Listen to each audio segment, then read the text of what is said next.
아따, 주인님들. 오늘도 잘 지내셨소? 춘심이가 또 재미나게 들려드릴 이야기가 있으니께 얼른 앉으시고 귀 쫑긋 세워두소. 그 해봄, 가뭄은 유난히도 지독했답니다. 겨우내 눈 한 점 오지 않은 땅은 돌덩이처럼 굳어 웬만한 장정의 쟁기질에도 흙먼지만 풀풀 날릴 뿐이었지요. 이 판관댁의 너른 텃밭도 예외는 아니었습니다.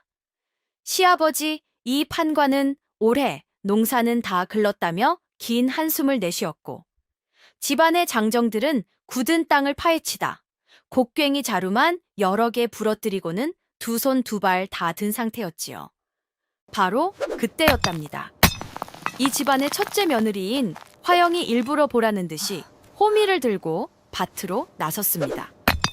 어휴, 사내들이란 쯧쯧 이 정도 굳은 땅 하나 파헤치지 못해서야. 비켜보세요. 제가 한번 해보겠습니다. 하지만 땅이 어디 그리 호락호락하던가요?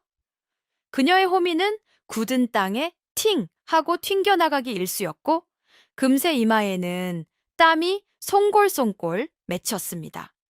그녀는 체면 때문에 그만두지도 못하고 낑낑대며 허팀만 쓰고 있었지요. 그 광경을 툇마루에 앉아 무심코 바라보던 이가 있었으니 바로 이 집안의 둘째 며느리 해월이었습니다.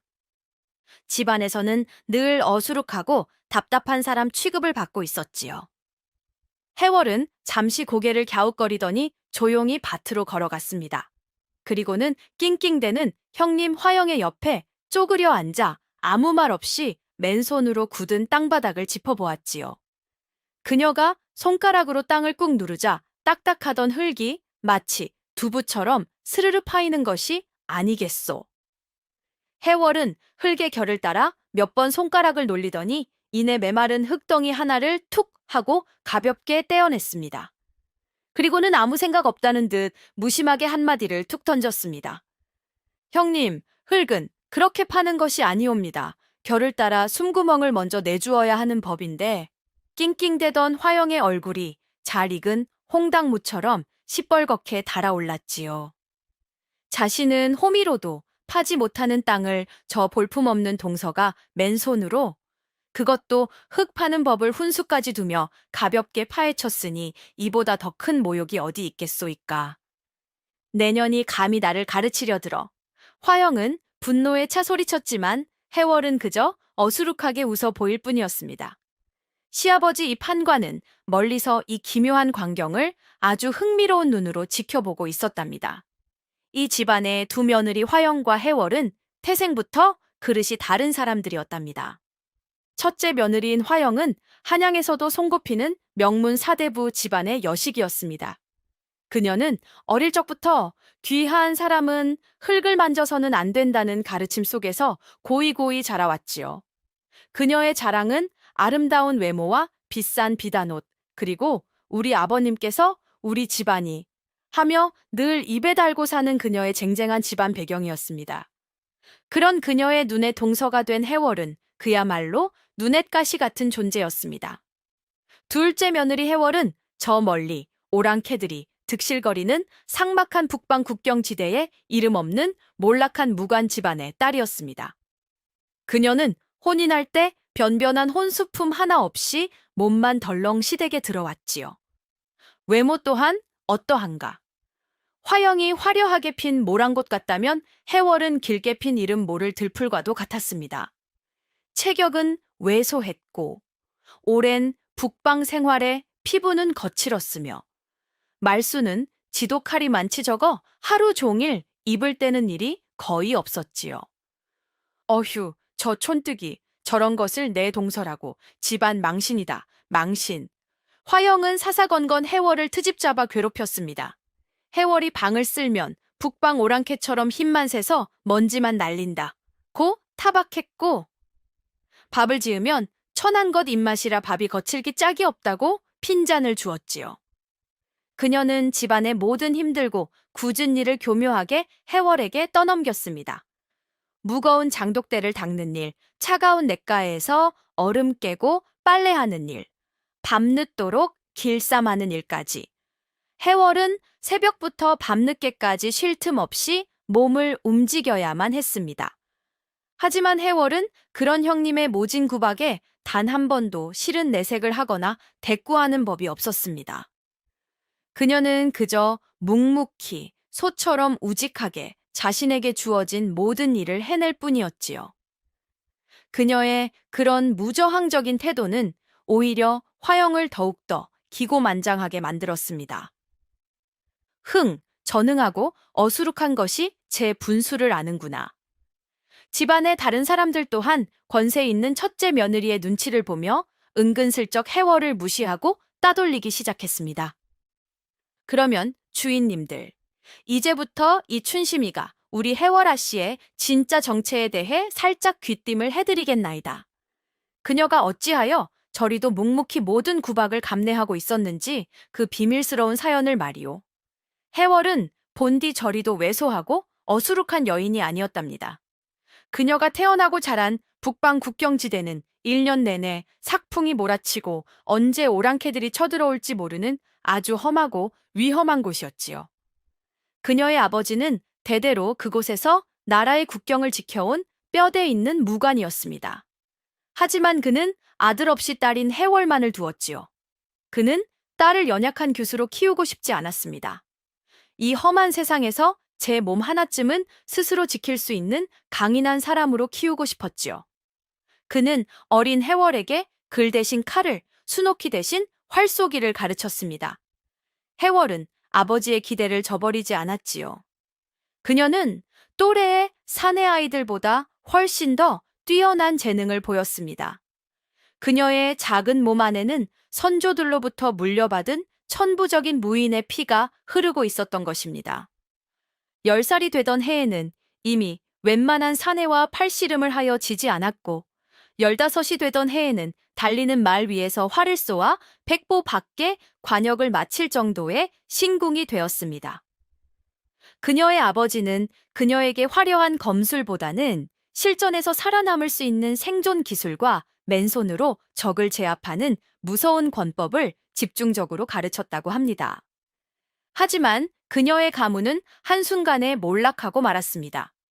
강직했던 그녀의 아버지가 조정에 부패한 권력 다툼에 휘말려 억울한 누명을 쓰고 파직을 당했던 것입니다. 모든 것을 잃은 아버지는 세상을 떠나기 전 딸에게 마지막 유언을 남겼지요. 해월아, 이 험한 세상에서 여인이 무예를 할 줄 안다는 것은 약이 아니라 독이 될 수도 있다. 부디 너의 그 힘을 아무에게도 드러내지 말거라. 그저 평범한 여인으로 조용하고 평온하게 너의 삶을 살아가거라. 해월은 아버지의 그 유언을 가슴 깊이 새겼습니다. 그녀는 자신의 모든 과거와 자신의 무서운 힘을 철저히 숨기기로 결심했지요. 그 후 그녀는 인연이 닿아 이 판관댁의 둘째 아들인 선준과 혼인을 하게 되었습니다. 그녀의 남편, 선준은 비록 몸은 병약했지만 마음만은 누구보다 따뜻하고 어진 사람이었지요. 해월은 그런 남편의 곁에서 아버지의 유언대로 그저 조용하고 평범한 아내로 그림자처럼 살아가기를 원했습니다. 형님인 화영의 모진 구박과 하인들의 무시, 그녀가 그것을 묵묵히 견뎌냈던 것은 그녀가 어리석거나 나약해서가 아니었습니다. 그것은 바로 평화를 지키기 위한 그녀의 선택이었던 것입니다. 해월이 자신의 힘을 철저히 숨기고 살았지만 호랑이는 가죽 속에 발톱을 감추어도 그 날카로움을 완전히 숨길 수는 없는 법이지요. 그녀의 일상 속에서는 때때로 그녀의 비범함을 의심케 하는 아주 사소하고 기이한 일들이 종종 벌어지곤 했답니다.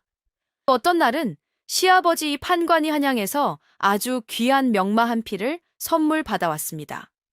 그 말은 성질이 어찌나 사나운지 마구간에 그 어떤 마부도 감히 길들이지 못하고 뒷발질에 채여 나뒹굴기 일쑤였지요. 온 집안이 그 사나운 말 때문에 골머리를 앓고 있을 때 해월이 조용히 마구간으로 들어갔습니다. 그녀는 말에게 다가가 아무 말 없이 그저 부드러운 손길로 말의 콧잔등을 몇 번 쓰다듬어 주었을 뿐입니다. 그러자 거짓말처럼 그토록 사납게 날뛰던 말이 순한 양처럼 그녀의 손길에 얌전히 머리를 맡기는 것이 아니겠소. 그녀는 마치 오랜 친구를 대하듯 말의 귓가에 무언가 속삭이더니 가볍게 말의 등 위로 올라탔습니다. 그리고는 채찍질 한 번 없이 이랴 하는 나직한 한마디로 그 사나운 말을 온전히 자신의 의지대로 움직이게 만들었지요. 이 기이한 광경을 담 너머로 엿보던 마을 사람들은 모두 입을 떡 벌리고 저 계집이 말의 혼을 빼놓는 요술이라도 부린 것이 아닌가 하며 수군거렸다고 합니다. 이러한 사소한 기행들은 꼬리에 꼬리를 물고 집안의 하인들 사이에서 그리고 마을 사람들 사이에서 하나의 전설처럼 비밀스럽게 퍼져나갔습니다. 둘째 며느리는 사실 사람이 아니라 여우가 둔갑한 것이라더라. 아니다, 곰의 힘을 가진 장사라더라 하는 식의 허무맹랑한 소문들이었지요. 하지만 사람들은 그저 재미있는 이야기거리로만 여길 뿐 누구 하나 그 소문을 진지하게 믿는 사람은 없었습니다. 오직 단 한 사람, 시아버지 이 판관만이 이러한 소문들을 허투루 듣지 않고 날카로운 눈으로 며느리의 진짜 정체를 아주 조금씩 꿰뚫어 보고 있었을 뿐입니다.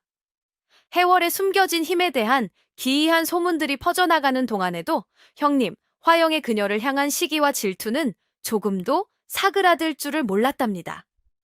아니, 오히려 더욱더 활활 타오르고 있었지요. 화영은 자신의 동서가 소처럼 튼튼하고 병치레 한 번 없는 것이 못마땅해 견딜 수가 없었습니다. 화영 자신은 어려서부터 귀하게만 자라 바람만 조금 불어도 콜록거리기 일쑤였고 굳은 일이라도 조금 할라치면 허리가 아프다, 머리가 아프다, 엄살을 부리기 바빴지요. 그런 그녀의 눈에 새벽부터 밤늦게까지 온갖 굳은 일을 도맡아 하면서도 단 한 번도 지친 기색을 보이거나 아프다는 소리 한 번 하지 않는 동서의 모습이 얄밉다 못해 징그럽게까지 느껴졌던 것입니다. 어휴, 저 무소해 같은 것, 저녀는 필시 뼛속까지 쳐난 무수리의 피가 흘러 고된 것을 고된 줄도 모르는 게야. 쯧쯧. 화영의 질투가 극에 달한 것은 바로 그녀의 남편, 즉 이 집안의 장남이 동서인 해월을 칭찬하는 말을 하면서부터였습니다. 어느 날 저녁 온 가족이 모인 밥상에서 장남이 무심코 말했지요. 참으로 몸이 건강하여 보기 좋소. 내 아내도 아우를 좀 본받아 기운을 차렸으면 좋으련만. 그 순수한 칭찬 한마디에 화영의 얼굴이 시뻘겋게 달아올랐습니다. 감히 내 서방이 나를 저 촌뜨기 동서와 비교를 해. 그날 밤 화영은 남편과 크게 다투었습니다. 당신 눈에는 저 무식하고 소처럼 튼튼하기만 한 계집이 나보다 더 낫게 보인단 말이오. 그녀는 자신의 열등감을 애꿎은 동서를 향한 증오로 풀어냈습니다. 그래, 어디 한번 보자. 내년에 그 무소해 같은 몸이 과연 어디까지 버틸 수 있는지. 그날 이후 화영의 구박은 더욱더 교묘하고 잔인해졌습니다. 그녀는 일부러 한겨울의 해월에게 얼음장 같은 냇가에서 밤새도록 빨래를 하도록 시켰고 한여름 뙤약볕에서는 물 한 모금 주지 않고 밭에 김을 매도록 했습니다. 하지만 해월은 그 모든 학대를 또다시 묵묵히 견뎌냈습니다. 며느리들 사이에 차가운 기류를 시아버지 이 판관이 어찌 모를 리 있었겠소이까. 그는 더 이상 이 갈등을 방치해서는 안 되겠다고 생각했지요. 또한 둘째 며느리 해월의 그 기이한 힘의 정체를 자신의 눈으로 직접 확인하고 싶다는 마음도 있었습니다. 그는 마침내 꾀를 하나 냈습니다. 그는 집안의 연례 행사인 가족 활쏘기 대회를 예년보다 조금 앞당겨 열기로 한 것입니다. 모두 듣거라. 며칠 뒤 뒷산의 활터에서 우리 집안의 단합을 위한 활쏘기 대회를 열 것이다. 두 아들과 며느리들은 모두 참석하여 그동안 갈고 닦은 솜씨를 뽐내도록 하여라. 이 판관의 그 갑작스러운 제안에 가장 기뻐한 사람은 바로 첫째 며느리 화영이었습니다. 그녀의 아버지는 한양에서도 이름난 명궁이었고 그녀 자신도 어릴 적부터 아버지에게 활쏘기를 배워 웬만한 산에 못지않은 솜씨를 가지고 있었기 때문이지요. 잘 되었다. 이번 기회에 저 무식한 북방 촌뜨기에게 양반가의 교양이 무엇인지를 똑똑히 보여주리라. 활이라는 것은 힘으로 쏘는 것이 아니라 격식과 품위로 쏘는 것이라는 것을. 화영은 며칠 동안 집안의 하인들을 불러 모아 활쏘기 연습을 하며 헛바람만 잔뜩 집어넣었습니다. 마침내 대회 당일이 밝았습니다. 뒷산의 널찍한 활터에는 관역과 함께 조촐한 주안상까지 차려져 있었지요. 먼저 두 아들이 활을 쏘았지만 솜씨는 영 형편없었습니다. 그들은 무관의 자식들이었지만 글공부만 좋아하여 활을 잡아본 경험이 거의 없었기 때문이지요. 다음으로 자신만만하게 나선 것은 바로 화영이었습니다. 그녀는 맵시 나는 활옷으로 갈아입고 우아한 자세로 활 시위를 당겼지요. 하지만 너무 뽐내려 한 탓일까? 그녀의 화살은 번번이 관역을 크게 빗나가거나 힘없이 땅에 툭 하고 떨어지기 일쑤였습니다. 에잇, 오늘따라 바람이 너무 부는구나. 화영은 애꿎은 바람 탓을 하며 얼굴을 붉혔지요. 마지막으로 마지못해 나선 것은 바로 둘째 며느리 해월이었습니다. 그녀는 활을 잡아본 적도 없다는 듯 어색한 자세로 활을 들고 어쩔 줄을 몰라 했지요. 나는 이런 것을 해본 적이 없는데. 화영과 하인들은 그런 그녀의 모습을 보며 노골적으로 비웃었습니다. 저 꼴 좀 보게 활도 제대로 잡을 줄 모르면서 어디서? 분명 관역이 아니라 하늘에다 쏘고 말 걸세. 시아버지 이 판관만이 매처럼 날카로운 눈으로 해월의 손과 어깨, 그리고 숨소리 하나까지 놓치지 않고 지켜보고 있었지요. 그는 해월이 활을 잡는 그 자세가 비록 서툴러 보이지만 그 안에 조금의 흐트러짐도 없는 완벽한 고수의 자세임을 단번에 간파했던 것입니다. 숨기고 있구나. 저 아이, 지금 자신의 실력을 철저히 숨기고 있어. 이 판관은 짐짓 해월을 자극하는 말을 던졌습니다. 세아가 괜찮다. 그냥 한번 재미로 쏘아보거라. 네가 관역을 마치지 못한다고 흉볼 사람은 아무도 없을 것이다. 그의 그 은근한 도발에 해월의 눈빛이 아주 미세하게, 하지만 분명하게 변하는 것을 그는 놓치지 않았습니다. 모두의 비웃음 속에서 해월은 마지못해 화살 하나를 시위에 걸었답니다. 그녀는 활을 쏘는 법을 전혀 모르는 사람처럼 눈을 질끈 감고 아무렇게나 활 시위를 잇는 힘껏 당겼지요. 그녀의 자세는 엉망이었고 활을 든 팔은 가늘게 떨리고 있었습니다. 어휴, 저 꼴 좀 보게. 저러다 제 코나 쏘지 않으면 다행이지. 형님, 화영이 혀를 차며 조롱하는 바로 그 순간이었습니다. 해월의 손에서 핑 하는 날카로운 소리와 함께 화살이 튀어나갔습니다. 화살은 마치 검은 번개처럼 눈 깜짝할 사이에 허공을 갈랐지요. 그리고 잠시 뒤 모두의 귀에 믿을 수 없는 소리가 들려왔습니다. 콰직 하는 무언가 단단한 것이 쪼개지는 섬뜩한 파열음이었습니다. 사람들은 모두 자신의 눈을 의심하며 관역 쪽을 쳐다보았습니다.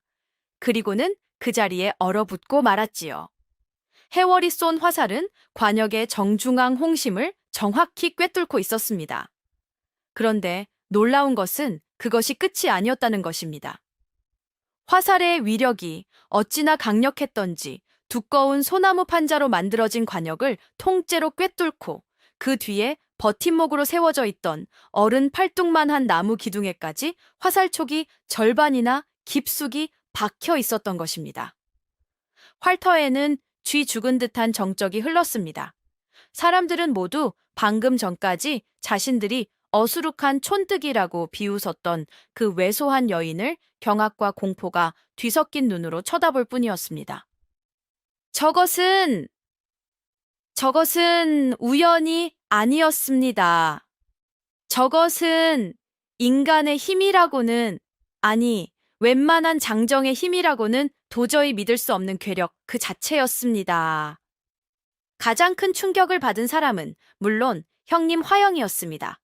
그녀는 얼굴이 잿빛으로 변해 덜덜 떨리는 손으로 입을 막고 그저 말도 안 돼. 라는 말만 중얼거릴 뿐이었지요. 하지만 해월은 자신이 무슨 대단한 일을 저질렀는지 전혀 모르는 사람처럼 태연하기만 했습니다. 그녀는 어리둥절한 표정으로 시아버지에게 물었지요. 아버님, 제가 뭘 잘못한 것이옵니까? 화살이 이상한 곳으로 날아갔나 보옵니다. 그녀의 그 순진한 연기에 시아버지 이 판관은 그만 참지 못하고 껄껄하고 호탕한 웃음을 터뜨리고 말았습니다. 하하하, 잘못하기는 아주 잘했다. 아주 잘했어, 내 며느리. 네가 오늘 이 아비에게 아주 큰 구경을 시켜주는구나. 하하하. 그는 이제 모든 것을 확신했습니다. 자신의 둘째 며느리는 그저 힘만 센 여인이 아니었습니다. 그녀는 자신의 그 무서운 힘을 이토록 완벽하게 숨기고 통제할 줄 아는 상상을 초월하는 고수였던 것입니다. 활쏘기 대회에서 동서 해월에게 씻을 수 없는 모욕을 당했다고 생각한 형님 화영은 분노와 질투심에 밤잠을 이루지 못했답니다. 그녀는 그날 이후 며느리를 대하는 시아버지의 태도가 눈에 띄게 달라진 것을 예민하게 감지하고 있었지요. 시아버지는 이제 대놓고 둘째 며느리를 감싸고 돌았고 집안에 중요한 일이 있을 때면 의뢰 해월의 의견을 묻곤 했습니다. 안 돼. 이대로 가다가는 저 촌뜨기 계집에게 이 집안의 모든 것을 빼앗기고 말 거야. 내가 이 집안의 맏며느리인데 저런 것에게 밀려날 수는 없어. 화영의 마음속에서 시커먼 질투심은 마침내 동서를 해치려는 끔찍하고도 악랄한 흉계로 변해갔습니다. 그녀는 해월을 이 집안에서, 아니, 이 세상에서 완전히 사라지게 만들고 싶었지요. 그녀는 며칠 밤낮을 동서에게 망신을 줄 완벽한 계략을 짜기 시작했습니다. 그리고 마침내 아주 그럴싸하고도 잔인한 함정을 파놓았지요. 그녀는 먼저 자신의 신복 하인을 시켜 해월의 친정에 대한 뒷조사를 했습니다. 그리고는 해월의 늙은 친정 어머니가 지병으로 늘 몸이 편찮으시다는 사실을 알아냈지요. 화영은 회심의 미소를 지었습니다. 그녀는 자신의 방에 틀어박혀 해월의 친정 오라비의 글씨체를 흉내내어 가짜 서신 한 통을 작성했습니다. 사랑하는 누이 해월에게 어머님의 병세가 갑자기 위독해지셨다. 아무래도 이번 고비를 넘기시기 어려울 듯하니 이 서신을 받거든. 즉시 집으로 와 어머니의 마지막 임종이라도 지켜다오. 그것은 너무나도 그럴싸한 거짓 서신이었습니다. 그녀는 그 서신을 마치 해월의 친정에서 보낸 것처럼 위장하여 해월에게 전달했습니다. 서신을 받아든 해월은 얼굴이 하얗게 질려 그 자리에서 털썩 주저앉고 말았지요. 어머니! 어머니께서 위독하시다고? 그녀는 한시라도 빨리 친정으로 달려가고 싶었지만 시댁의 허락 없이는 함부로 집을 나설 수가 없는 몸이었습니다. 바로 그때 화영이 걱정하는 척 다정한 얼굴로 그녀에게 다가왔습니다. 아이고 동서, 어쩌면 좋으냐. 어머니의 일인데 어찌 지체할 수 있겠어. 시아버님께는 내가 잘 말씀드릴 테니 동서는 어서 빨리 길을 떠나게. 허나 지금 가마를 부르고 하면 시간이 너무 지체될 터이니. 화영은 말을 이었습니다. 그녀의 목소리는 꿀처럼 달콤했지만 그 안에는 뱀의 독이 숨겨져 있었지요. 저 뒷산 고개를 넘어가면 친정으로 가는 지름길이 있다더구나. 그 길로 가면 반나절은 좋게 시간을 벌 수 있을 걸세. 부디 몸 조심해서 어서 다녀오게나. 그녀가 말한 그 뒷산 고개는 평소에도 인적이 드물어 맹수가 출몰하고 심지어는 흉악한 산적대가 들끓기로 악명 높은 죽음의 길이었던 것입니다. 화영의 흉계는 바로 이것이었습니다. 해월을 그 위험한 산길로, 그것도 야심한 시각에 홀로 보내 산적의 손에 죽게 만들거나 혹은 겁탈이라도 당하게 하여 다시는 이 집안에 발을 붙이지 못하게 만들려는 참으로 끔찍한 속셈이었지요. 하지만 어머니의 위독 소식에 이성을 잃은 해월은 형님의 그 검은 속내를 전혀 눈치채지 못했습니다. 그녀는 그저 고맙습니다, 형님. 정말 고맙습니다. 하며 눈물을 흘릴 뿐이었지요. 어머니가 위독하다는 거짓 서신에 감쪽같이 속아 넘어간 해월은 그 길로 칠흑 같은 어둠을 뚫고 문제의 그 뒷산 고개를 넘기 시작했답니다. 그녀의 마음은 오직 위독한 어머니를 만나야 한다는 초조함과 슬픔으로 가득 차 있었지요. 그녀의 뒤를 아무도 모르게 밟고 있는 두 개의 그림자가 있었으니 하나는 동서가 산적의 손에 비참한 최후를 맞이하는 꼴을 제 눈으로 직접 확인하고 싶어 몰래 뒤를 밟은 형님 화영이었고, 다른 하나는 며느리의 그 갑작스러운 한밤중 외출이 아무래도 석연치 않아 남몰래 그녀를 뒤따라 나선 시아버지 이 판관이었습니다. 해월이 험한 산길을 반쯤 넘어 가장 깊고 으슥한 골짜기에 다다랐을 때였습니다. 갑자기 칠흑 같은 어둠 속에서 수십 개의 횃불이 마치 도깨비불처럼 일제히 피어오르며 그녀의 앞길을 가로막았습니다. 개섰거라 계집, 횃불 아래로 험상궂은 얼굴에 칼과 몽둥이를 든 10여 명의 산적들이 그 흉측한 모습을 드러냈습니다. 그들은 이 산을 근거지로 삼아 지나가는 나그네들을 약탈하고 살인까지 서슴지 않는 악명 높은 산적떼였지요. 산적 두목으로 보이는 애꾸눈 사내가 음흉한 미소를 지으며 해월의 앞으로 다가왔습니다. 허허, 이 깊은 밤에 어여쁜 토끼 한 마리가 제 발로 호랑이 굴에 걸어 들어왔구나. 내년 가진 것을 모두 내놓고 순순히 우리 형님들의 밤 시중을 들겠느냐? 아니면 이 자리에서 뼈도 못 추리고 죽어가겠느냐? 산적들은 희희낙낙하며 더러운 손으로 해월을 덮치려 했습니다. 멀리서 이 광경을 지켜보던 형님 화영은 자신의 계략이 완벽하게 성공했음을 깨닫고 쾌감에 찬 비열한 미소를 지었지요. 그래, 저렇게 저 더러운 산적 놈들의 손에 처참하게 짓밟히고 죽어버려라. 시아버지 이 판관은 경악을 금치 못했습니다. 그는 당장이라도 뛰쳐나가 며느리를 구하고 싶었지만 늙은 그의 몸으로는 저 수많은 산적들을 당해낼 재간이 없었지요. 그는 절망감에 마른 침을 삼키며 그저 상황을 지켜볼 수밖에 없었습니다. 모두가 이제 저 가녀린 여인의 운명은 끝났다고 생각하는 바로 그 순간이었습니다. 산적들에게 둘러싸인 해월의 반응이 너무나도 이상했기 때문입니다. 그녀는 비명을 지르거나 울며 애원하기는커녕 오히려 자신을 둘러싼 산적들을 아주 차갑고도 무심한 눈으로 하나하나 뜯어보고 있었지요. 그녀의 눈빛에는 두려움이라고는 눈꼽만큼도 찾아볼 수 없었습니다. 오히려 상대를 압도하는 서늘하고도 기묘한 기세가 뿜어져 나오고 있었지요. 애꾸눈 산적 두목이 그녀의 그 당돌한 눈빛에 잠시 주춤하는 사이 해월이 마침내 무거운 입을 열었습니다. 너희들이 살 수 있는 마지막 기회를 주겠다. 그녀의 목소리는 평소의 그 어눌한 말투가 아니었습니다. 그것은 얼음장처럼 차갑고 강철처럼 단단한 전혀 다른 사람의 목소리였습니다. 지금 당장 내 앞에서 사라진다면 목숨만은 살려주지. 허나 끝까지 어리석은 짓을 하겠다면. 그녀의 입가의 핏빛처럼 붉은 섬뜩한 미소가 피어올랐습니다. 너희는 오늘 지옥을 구경하게 될 것이다. 해월의 그 당돌하고도 섬뜩한 경고의 산적들은 잠시 어리둥절한 표정을 짓더니 이내 배를 잡고 포복절도 하기 시작했답니다.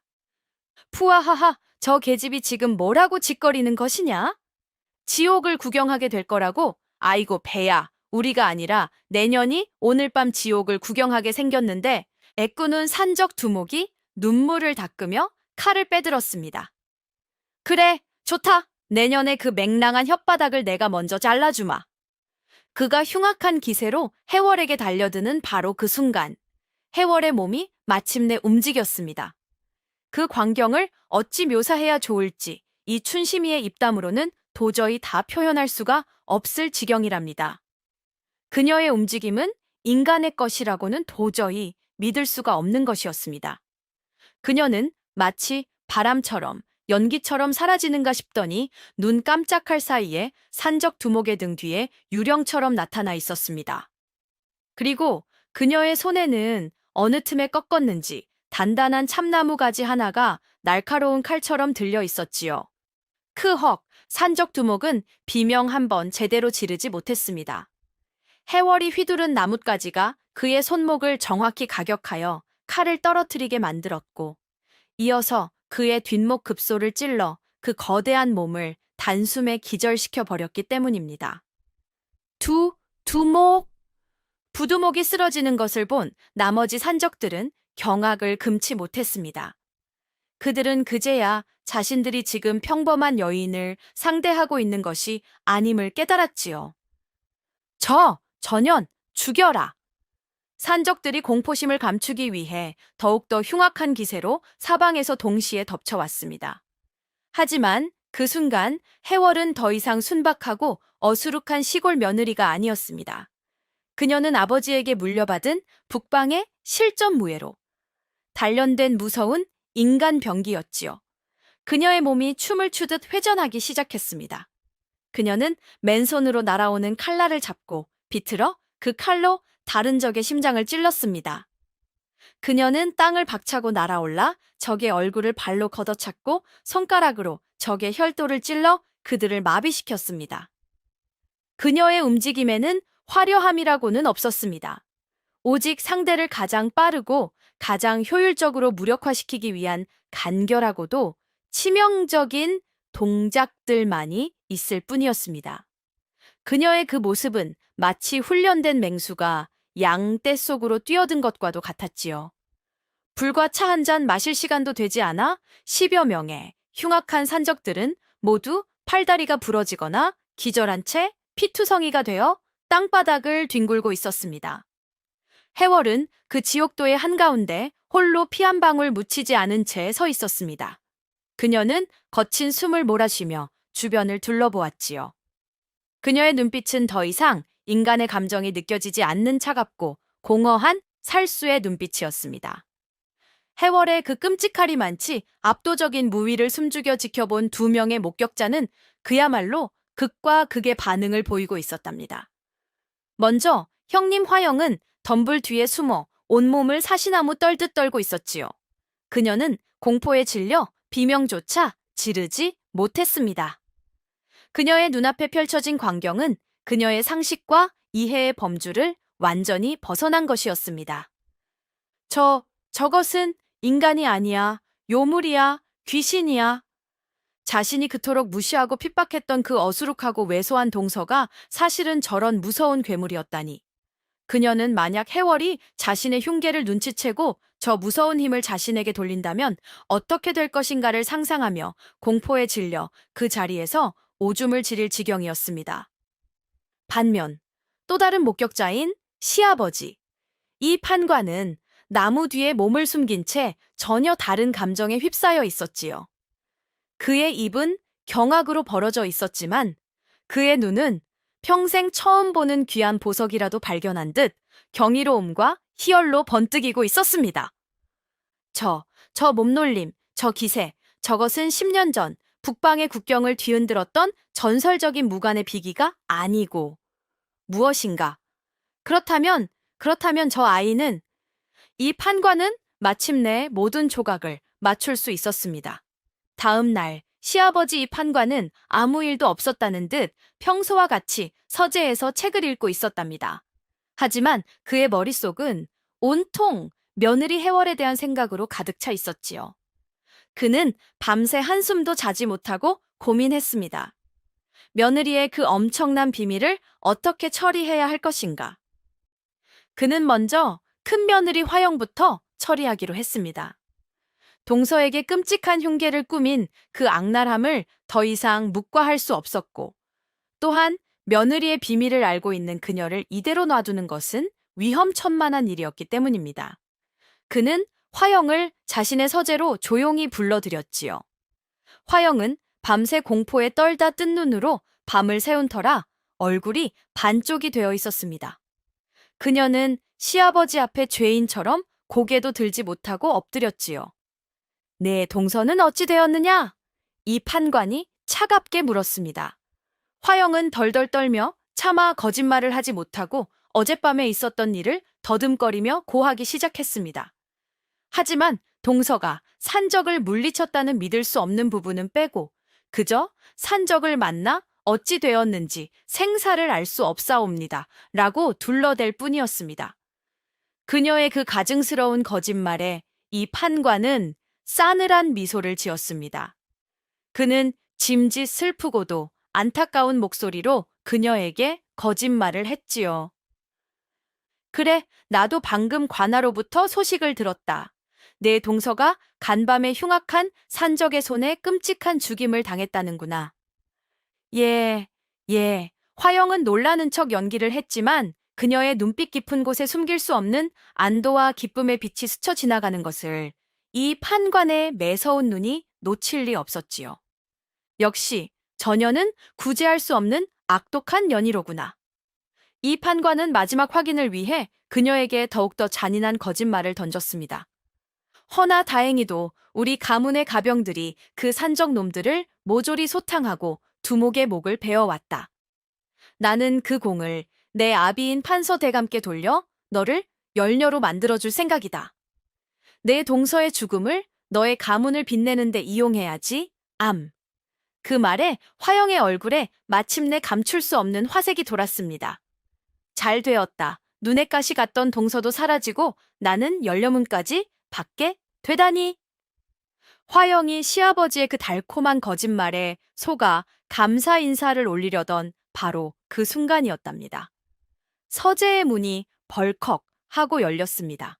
그리고 그곳에는 죽었다던 둘째 며느리 해월이 상처 하나 없이 멀쩡한 모습으로 얼음장처럼 차가운 표정을 한 채 서 있었습니다. 그녀의 손에는 웬 묵직한 자루 하나가 들려 있었지요. 동서, 네가 어찌?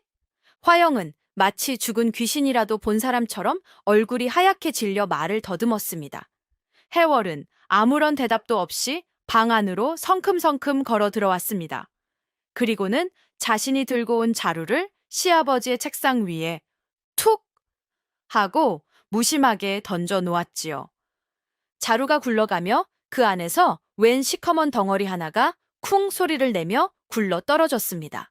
그것은 바로 머리카락이 헝클어진 사람의 머리였습니다. 애꾸눈의 흉측한 칼자국이 나 있는 간밤의 그 산적 두목의 머리가 틀림없었지요. 히! 화영은 비명을 지르며 뒤로 나자빠졌습니다. 해월은 그런 형님을 경멸의 눈빛으로 한번 쓱 쳐다보고는 시아버지에게 공손히 하지만 힘있는 목소리로 보고를 올렸습니다. 아버님, 명하신 대로 간밤에 소란을 피운 산적 놈들의 소굴을 찾아가 두목의 목을 베어왔사옵니다. 나머지 놈들은 모두 관에 넘겼으니 10년은 거두시옵소서. 명하신 대로 화영은 자신의 귀를 의심했습니다. 그렇다면 이 모든 것이 시아버지가. 그녀가 공포에 질린 눈으로 시아버지를 쳐다보자 이 판관은 마침내 자신의 본색을 드러냈습니다. 화영아, 그의 목소리는 겨울 바람처럼 차가웠습니다. 내 동서는 죽지 않았다. 오히려 네가 보낸 그 하찮은 산적놈들의 두목의 목을 베어 내게 선물로 가져왔구나. 그는 자리에서 일어나 덜덜 떨고 있는 화영의 앞으로 천천히 다가왔습니다. 이제 내 죄를 물을 차례다. 그 한마디에 화영은 모든 것이 끝났음을 직감했습니다. 그녀는 바닥에 주저앉아 잘못했습니다, 아버님. 제가 죽을 죄를 지었습니다. 제발 목숨만은 하며 눈물로 용서를 빌었지요. 하지만 이 판관의 마음은 이미 얼음장처럼 차갑게 식어 있었지요. 그는 자신의 가문을 이토록 어리석고 잔인한 여인의 손에 맡길 수는 없다고 굳게 결심했습니다. 내 죄는 용서받을 수 있는 죄가 아니다. 이 판관은 냉정하게 그녀의 최후를 선고했습니다. 너는 더 이상 이 집안의 며느리가 아니다. 네, 너의 목숨까지는 거두지 않겠다. 허나 내 모든 것을 챙겨 이 집을 떠나거라. 다시는 내 눈앞에 나타나지 말거라. 가문에서의 파문. 그녀는 이제 남편에게도 친정에도 기댈 곳 없는 외로운 신세가 되어 평생을 손가락질 받으며 살아가야 하는 운명에 처한 것입니다. 결국 화영은 그날 오후 자신이 시집 올 때 가져왔던 화려한 옷가지와 폐물들을 챙겨 눈물을 흘리며 정든 시댁의 대문 밖으로 쫓겨나고 말았답니다. 그녀가 떠나던 날 집안의 그 누구도 그녀를 배웅해주지 않았다고 하지요. 그렇게 교만하고 허영심 많던 첫째 며느리는 자신의 어리석은 질투심 때문에 모든 것을 잃고 비참한 최후를 맞이하게 되었습니다.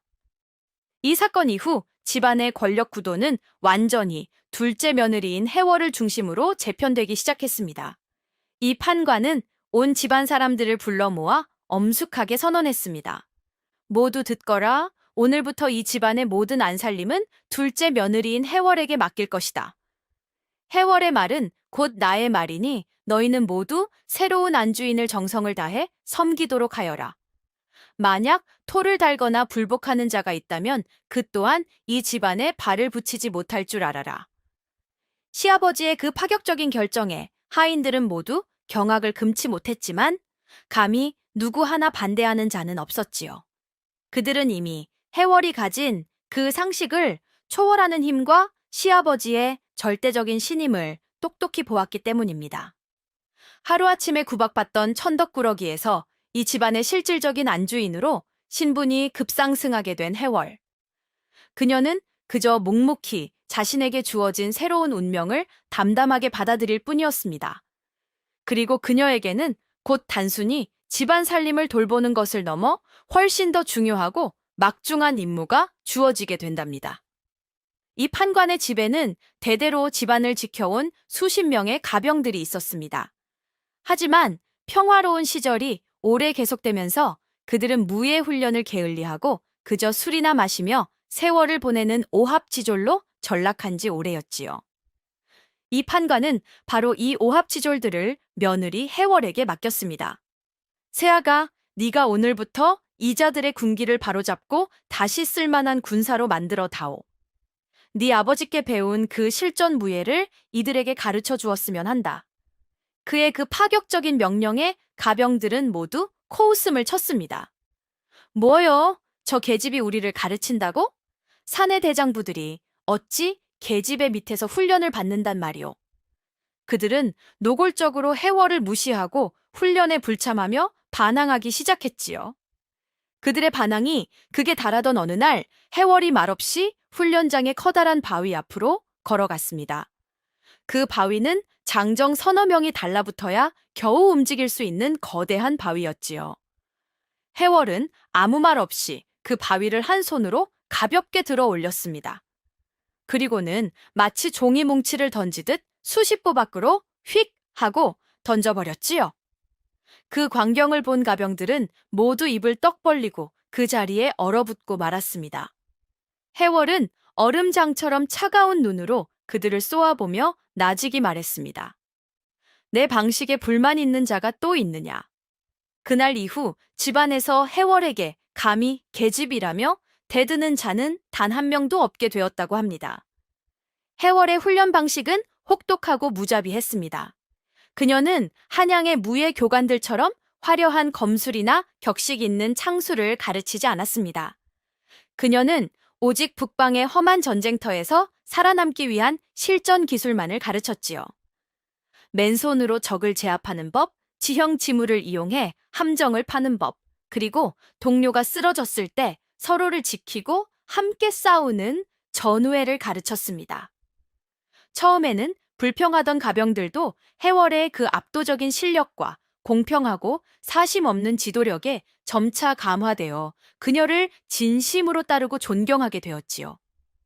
몇 달이 채 지나지 않아 이 판관댁의 오합지졸 가병들은 그 어떤 광운보다도 더 용맹하고 일사불란하게 움직이는 최전개 부대로 다시 태어나게 되었습니다. 해월이 집안의 숨은 실력자로 자리매김하고 몇 해의 세월이 평화롭게 흘렀을 무렵이었답니다. 잠잠하던 북방의 국경 지대가 다시 시끄러워지기 시작했습니다. 굶주림에 지친 북방 오랑캐들이 식량을 약탈하기 위해 틈만 나면 국경을 넘어와 노략질을 일삼는다는 흉흉한 소문이 한양에까지 들려왔지요. 처음에는 그저 작은 소란이려니 했습니다. 하지만 오랑캐들의 기세는 날이 갈수록 더욱더 대담하고 흉포해졌지요. 그들은 마침내 국경의 수비대를 격파하고 거대한 군대를 이루어 남쪽을 향해 파죽지세로 밀고 내려오기 시작했습니다. 조정에서는 급히 군대를 보냈지만 평화에 젖어 있던 관군은 실전 경험이 풍부한 오랑캐들의 상대가 되지 못했습니다. 관군은 연전연패를 거듭했고 오랑캐들은 닥치는 대로 마을을 불태우고 백성들을 죽이며 남하를 계속했지요. 마침내 그 끔찍한 전화의 그림자가 이 판관과 해월이 사는 평화롭기만 하던 그 마을에까지 드리워지게 되었습니다. 오랑캐다, 오랑캐들이 쳐들어온다. 어느 날 아침 마을의 파수꾼이 피를 토하는 심정으로 외쳤습니다. 저 멀리 수백, 아니 수천은 좋게 되어 보이는 오랑캐 기병들이 시커먼 먼지 구름을 일으키며 마을을 향해 달려오고 있었던 것입니다. 마을은 순식간에 공포와 아수라장으로 변했습니다. 관군은 이미 패퇴하여 뿔뿔이 흩어진 뒤였고 마을을 지켜줄 사람은 아무도 없었지요. 이제 다 죽었구나. 어서 짐을 싸서 도망가야 한다. 사람들은 공포에 떨며 살 길을 찾아 뿔뿔이 흩어지려 했습니다. 마을은 풍전등화의 위기에 놓인 것입니다. 시아버지 이 판관은 급히 가병들을 소집하여 결사항전의 태세를 갖추었지만 수십 명에 불과한 가병들로는 저 수천의 오랑캐 기병들을 막아낼 수 없다는 것을 잘 알고 있었지요. 그의 얼굴에도 절망의 빛이 짙게 드리워졌습니다. 모두가 이제 끝이라고 체념하고 있을 바로 그 순간이었습니다. 어디선가 모두 제자리를 지키시오 하는 낭랑하고도 힘있는 여성의 목소리가 울려 퍼졌습니다. 그곳에는 이 집안의 둘째 며느리 해월이 조금의 두려움도 없는 굳건한 표정으로 서 있었습니다. 모두가 공포에 떨고 있을 때 홀로 당당하게 나선 해월의 모습은 그야말로 압도적이었답니다. 그녀는 장수들이 입는 무겁고 거추장스러운 갑옷 따위는 입고 있지 않았습니다. 그녀는 그저 평소에 입던 바티를 할 때 입는 질기고 편한 무명, 치마저고리 차림 그대로였습니다. 그녀의 손에는 날카롭게 벼려진 칼이나 긴 창이 들려 있지 않았습니다. 대신 그녀의 한 손에는 자신이 평생을 다루어 온 흙 파는 쟁기가, 다른 한 손에는 곡식을 베는 낫지, 마치 원래부터 그녀의 무기였다는 듯 자연스럽게 들려 있었지요. 그녀는 마을 중앙의 높은 곳으로 올라가 흩어지려는 마을 사람들을 향해 사자후와도 같은 우렁찬 목소리로 외쳤습니다. 모두 내 말을 들으시오. 지금 우리가 뿔뿔이 흩어져 도망간다면 우리는 그저 저 짐승들의 손쉬운 사냥감이 될 뿐이오. 허나 우리가 하나로 뭉쳐 싸운다면 우리는 이 마을을 그리고 우리의 가족을 지켜낼 수 있소. 그녀의 목소리에는 사람의 마음을 움직이는 기묘한 힘이 있었습니다. 농기구를 드시오. 여러분의 손에 들린 그 쟁기와 낫과 호미가 오늘 우리의 칼과 창이 될 것이오. 우리는 평생을 이 땅을 지키며 살아온 농민들이오. 밭을 지키던 그 힘으로 이제 우리의 집과 우리의 가족을 지킵시다. 와, 그녀의 그 가슴 뜨거운 연설에 마을 사람들의 눈에 다시 불꽃이 타오르기 시작했습니다. 사람들은 저마다 집으로 달려가 손에 익은 농기구들을 들고 다시 모여들었습니다. 해월은 이제 한 명의 뛰어난 지휘관이 되었습니다. 그녀는 자신이 훈련시킨 가병들을 중심에 배치하고 마을 장정들에게는 각각의 역할을 신속하고 정확하게 지시하기 시작했지요. 젊은이들은 나와 함께 마을 입구의 좁은 길목을 막아라. 노인들과 아이들은 뒷산으로 올라가 커다란 돌덩이들을 절벽 끝에 모아두어라. 아낙네들은 기름을 끓여 성벽 위에서 적들이 접근하기를 기다려라. 그녀의 전술은 병법서에 나오는 어려운 전술이 아니었습니다. 그것은 그녀가 북방의 험한 지형에서 평생을 살아오며 몸으로 터득한 살아있는 생존의 지혜였습니다.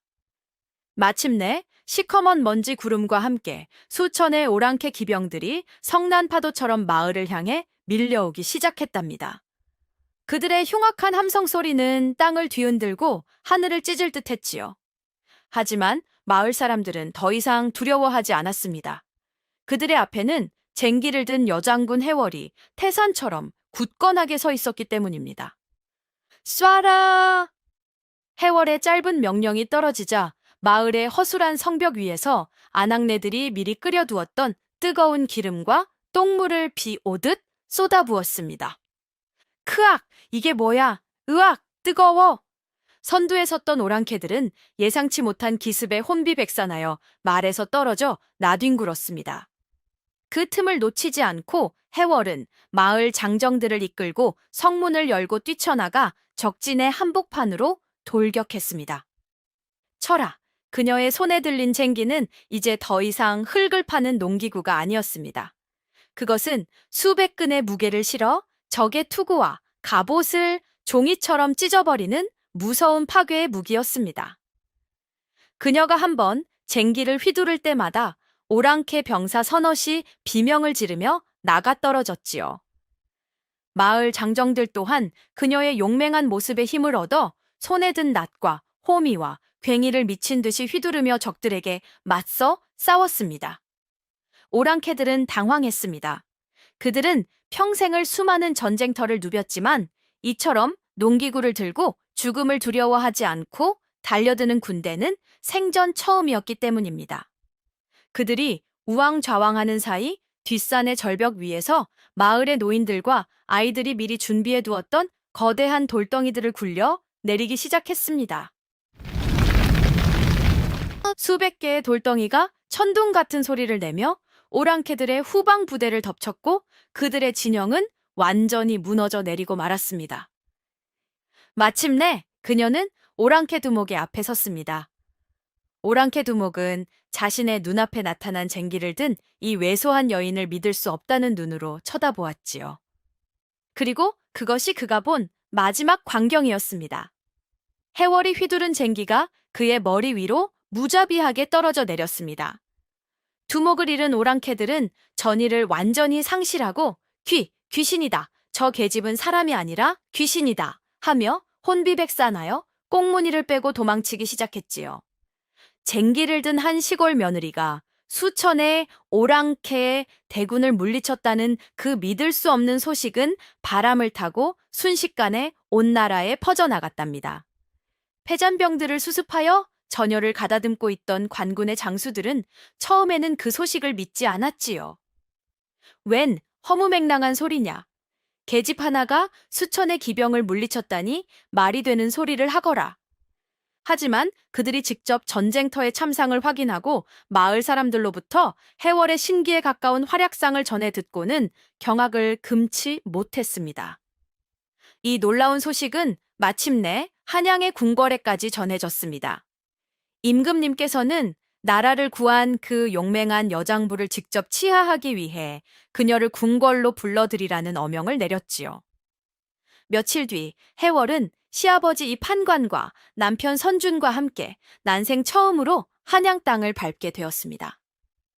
임금님 앞에 선 해월은 여전히 화려한 비단옷이 아닌 평소에 입던 소박한 무명옷 차림 그대로였습니다.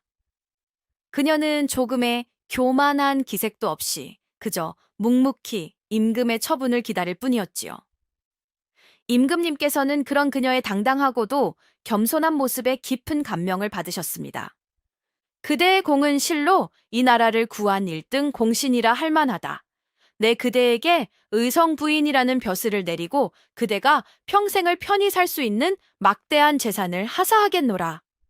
또한 그대의 뛰어난 무예를 높이사 그대를 이 나라의 장군으로 삼아 국방을 맡기고 싶으니 부디 내 제안을 받아주겠는가. 임금의 그 파격적인 제안에 함께 자리한 모든 신하들이 경악을 금치 못했습니다. 여인의 몸으로 장군이라니. 그것은 조선 역사상 단 한 번도 없었던 파격적인 대우였지요. 모두가 그녀가 당연히 그 제안을 받아들일 것이라 생각했습니다. 하지만 해월의 대답은 또다시 모두의 예상을 뛰어넘는 것이었답니다. 그녀는 임금 앞에 공손히 그러나 단호하게 엎드렸습니다.